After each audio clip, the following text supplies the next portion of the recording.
I was just wondering that when we have, supposing a patient, the donor's right lobe weighs less than the other donor's left lobe, Okay. and you are placing the right lobe orthotopically and you are placing the left lobe orthotopically. So I'm just talking of the simplest case scenario because Okay. the gray matter is finding it a little bit difficult to. Fair enough. Fair enough. So how do you go about modulating the portal inflow? So does the dual lobe liver transplant entail that the larger liver volume should get more inflow? That is what you would think intuitively. True.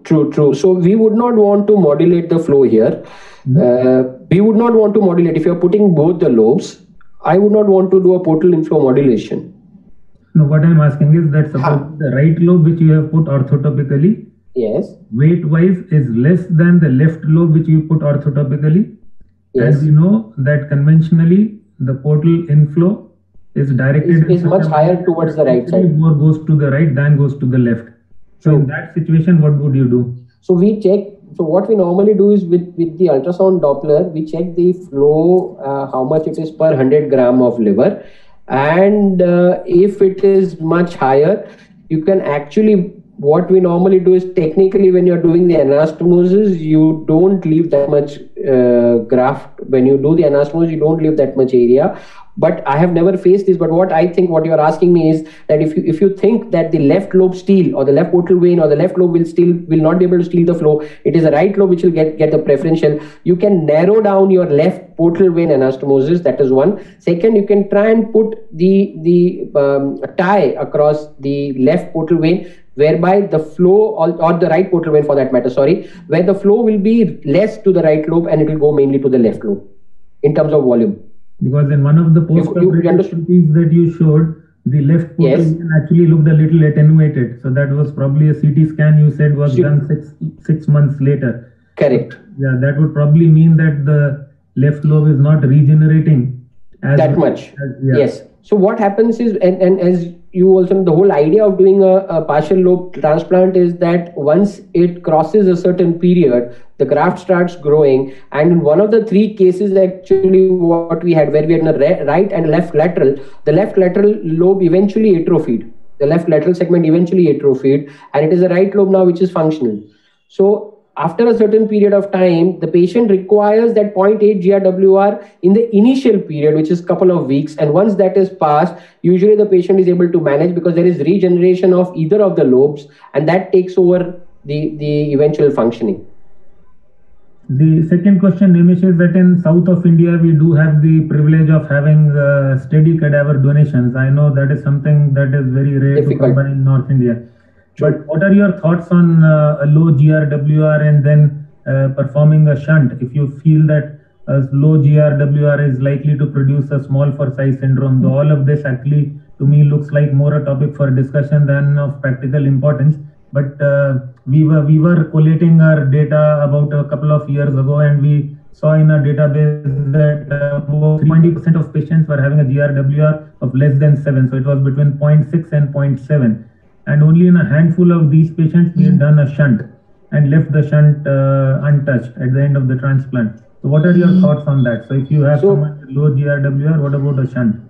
So you are absolutely right. Actually, we also analyzed our data, and we are probably coming out with a paper on the similar lines of small for sizes. How low can you go in GRWR? And every center, I think, will have a different opinion about this.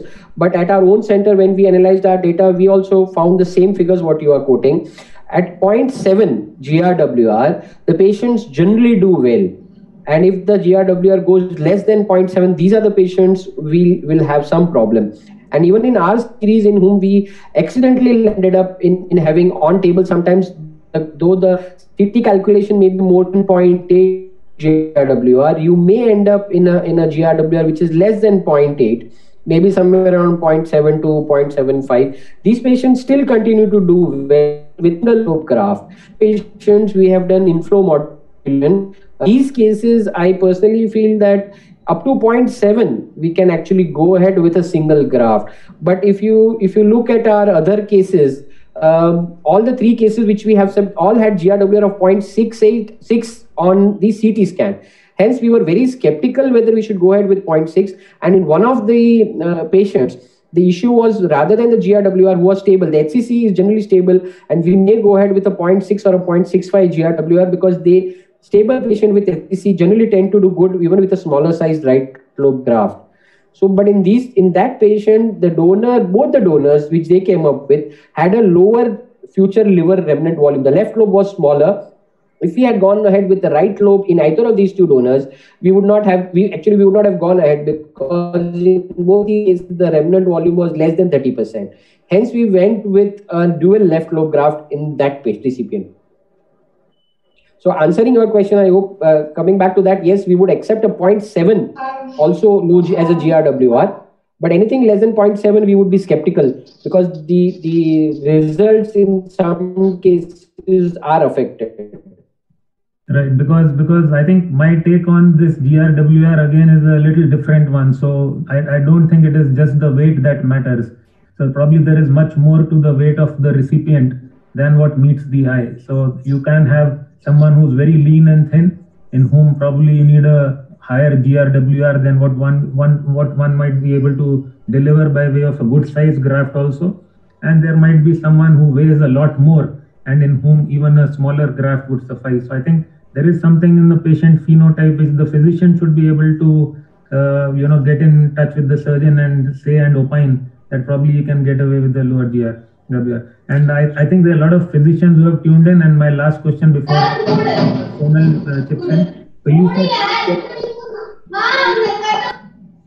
you said one of the recipients developed rejection. So I am very intrigued. So if there is allograft dysfunction, so how do you diagnose with it? So very true. I was anticipating because even we had a similar problem to find out now which lobe is actually rejecting. So we had to do biopsy of both the lobes to find out which lobe was actually rejecting. So yes, you are absolutely right but we had to do an ultrasounded anyway for an LDLT. It is an ultrasounded liver biopsy. So we had done biopsy of both the lobes. Right, Dr. Sonal, you wanted to chip in. Please go ahead. Yes, I think you covered two of the very critical points here. I think one point that I wanted Nimesh's comments on was where does the dual lobe, what is the place of this today, given that we are, even by serendipity and by accident, we have discovered that we can actually go substantially below the GRWR levels that was set before. And now there's there are several centers that would safely do GRWRs of, including our own of 0.6, 0.64, etc. With flow modulation techniques. And of course, as Dr. Dharmesh has very correctly put it, it's not just the absolute volume. The portal flow makes a very big difference, and portal flow per ml per kilogram or ml per 100 grams of liver makes a very big difference. So now that we understand this probably a little bit more than before, where does it fit in? I'm inclined to think that the second part of what you said is probably more accurate. It fits in more from a donor safety perspective. When you are not able to, absolutely ascertain that you have a 30% FLR for a recipient, for a donor. So in that case, a better way to look at it probably in the context of the donor rather than the recipient. I wanted your comment on that really.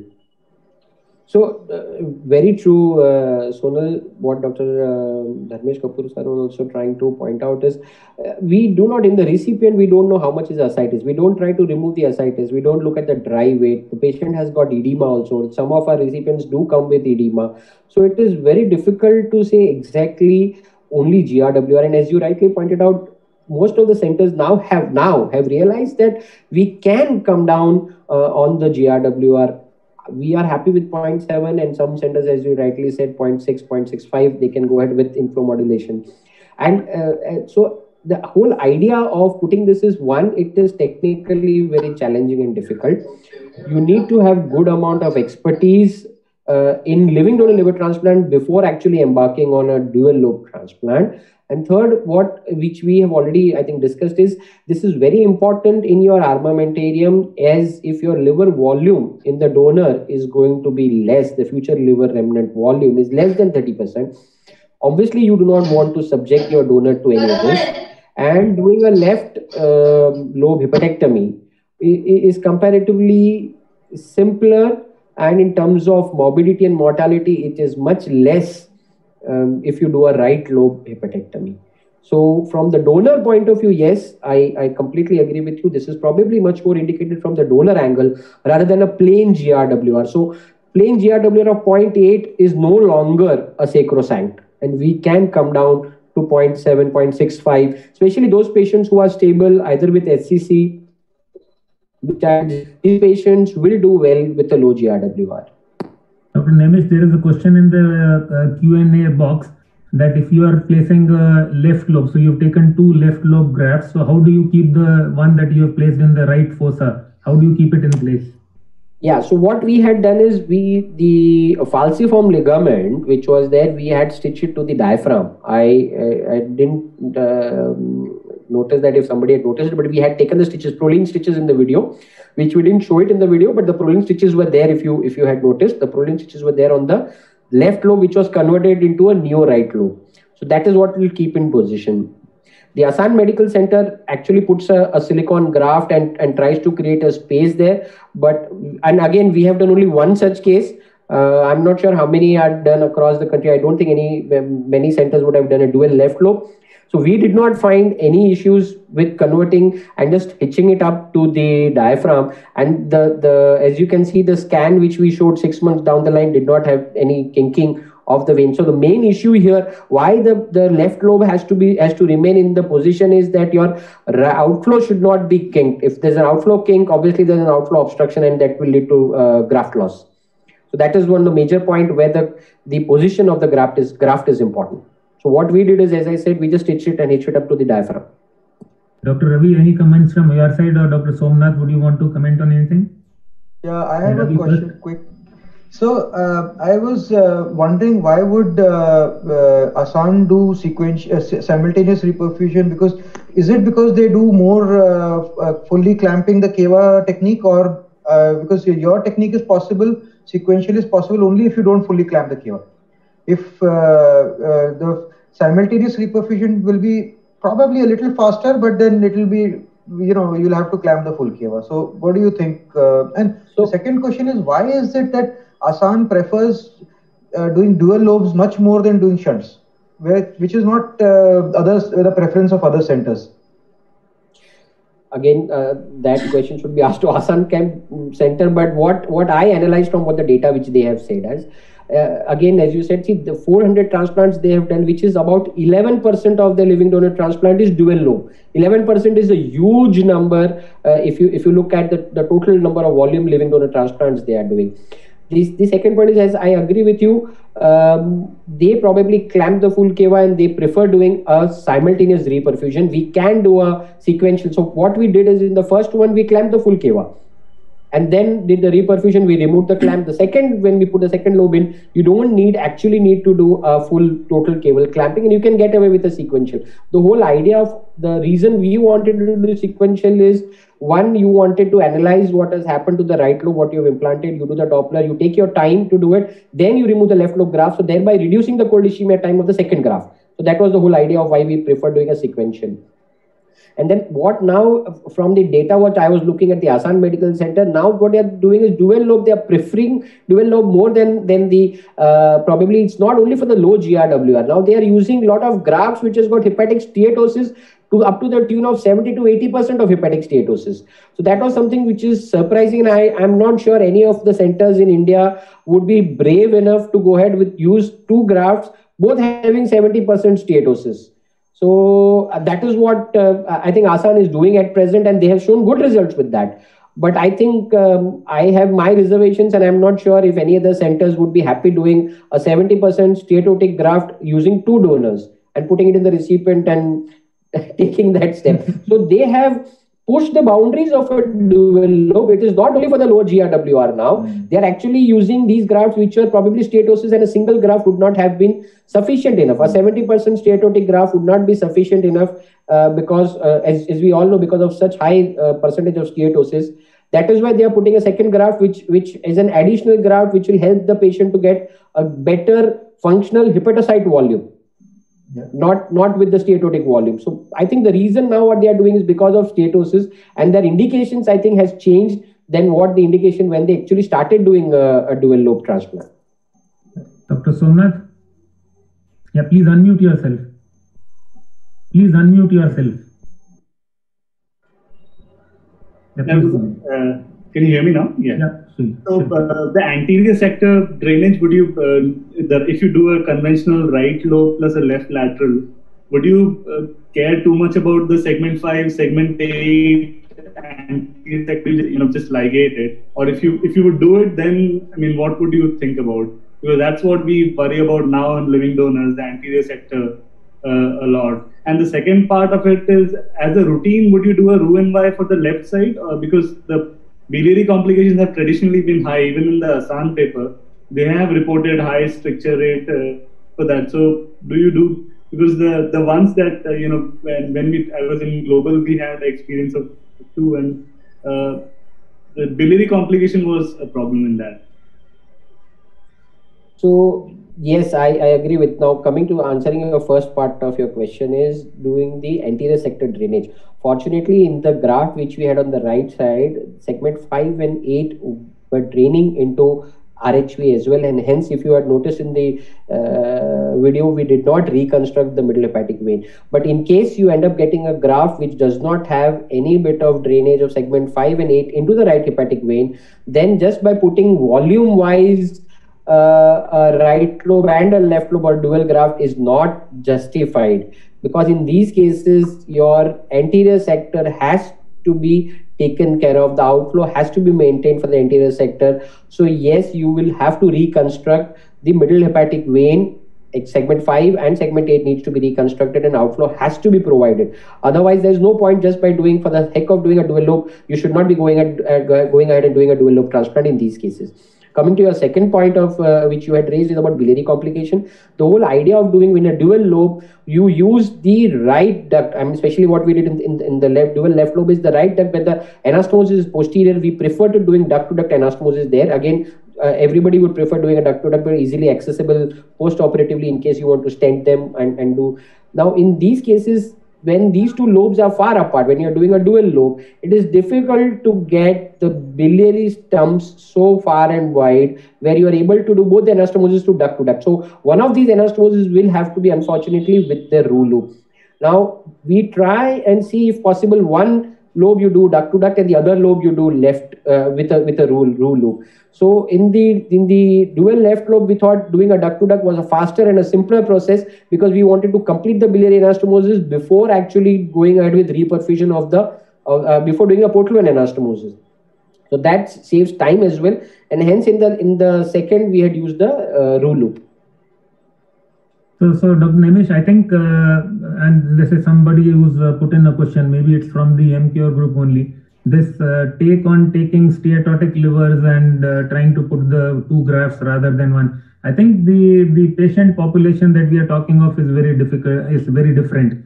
So if you have got stable patients with HCC and you give them MELD exception points, all these things, they really don't stand out in the Asan publication. I know the whole surgical fraternity in our country vouches for Asan, but I have my own skepticism about what they say and what they do. I have never been to that center, and I might be branded as a skeptic, but anybody who says that nothing happens after liver transplant, it's all hunky-dory and everybody goes home peacefully, that is not stating the truth.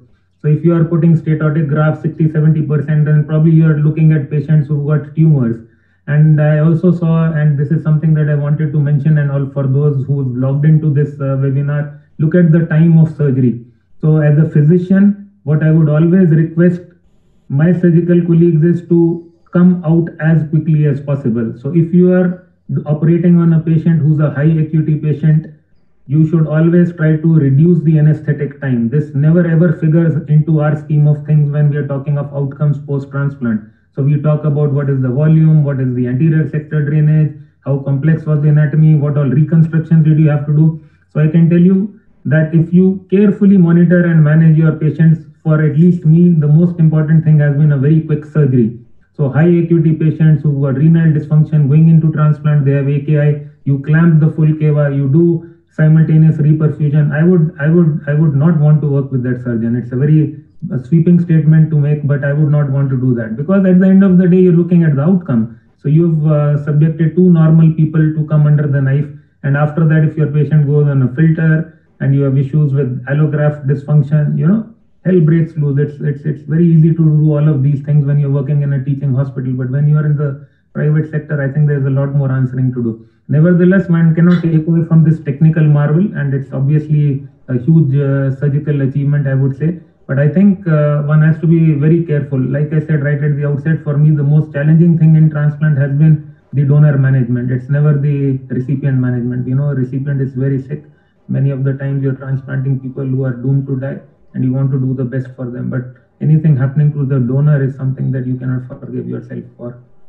Thank you very much. So I completely agree with you, because I have also not been to Asan Center. I have not visited that center.